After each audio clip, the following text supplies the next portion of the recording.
Here's how this works. Water, salt, and pepper, those are freebies. Your pantry, it better have flour, oil, vinegar, mustard, and garlic. Beyond that, you'll only need 5 more ingredients and 25 minutes to put an entree or entire meal on the table. So, shop, set the clock, and let's dish out.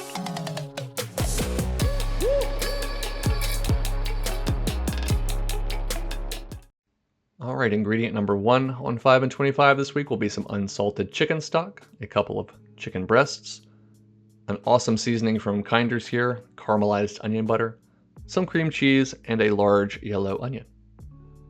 Of course, you could use any seasoning blend that you like here, but I do love me some Kinder's seasonings, and I couldn't wait to give this one a try. So I topped and tailed this onion, peeled it, and then just Frenched it from pole to pole. I wanted to have some big pieces of onion in my cream cheese sauce, but if you want to mince or dice yours, you absolutely can.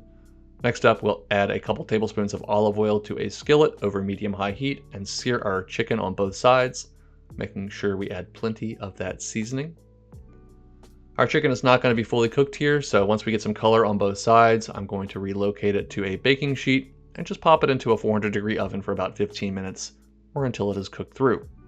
During that time, we're going to cook these onions and make an absolutely indulgent cream cheese sauce. So we'll start by adding those onions to that same skillet and using any moisture they release to begin to deglaze the fond off the bottom of that pan. If you need to, add a splash more olive oil, that is just fine.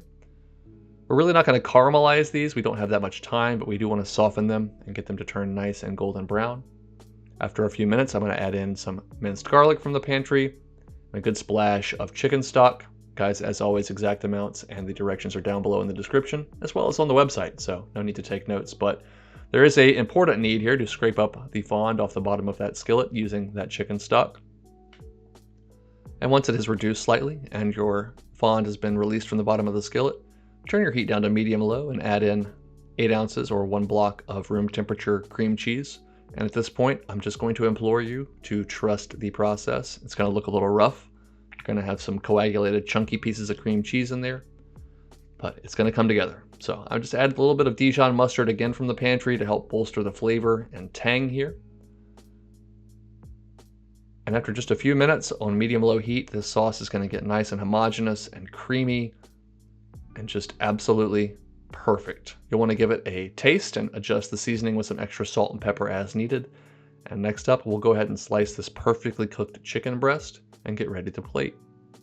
I like to go ahead and cut it into some thick pieces so it doesn't get too cold and dry out on us really quickly. Look at that beautiful, juicy, perfectly cooked chicken breast. I'm serving this up next to some roasted broccoli for my dinner because, well, that cream cheese sauce is pretty heavy. But you could serve this with pasta or any side of your choosing. I'm going to lay down that chicken breast along with plenty of that luscious, thick, and delightful cream cheese sauce. And because this is dishing out, we can't help but garnish it here. A little bit of chives with some green onions would be more than acceptable, I do believe. We do a lot with chicken breasts on the channel because they are a cheap and great source of protein, but they can be boring. And so this is yet another recipe that avoids that pitfall altogether. That seasoning, thanks to Kinder's, was phenomenal, and this sauce is luscious and creamy and indulgent and rich, but also has a wonderful tang from the mustard, and those onions add great depth of flavor. So definitely a winner chicken dinner here, which I hope you will try soon, and let me know what you think. Or, at the very least, go make something delicious.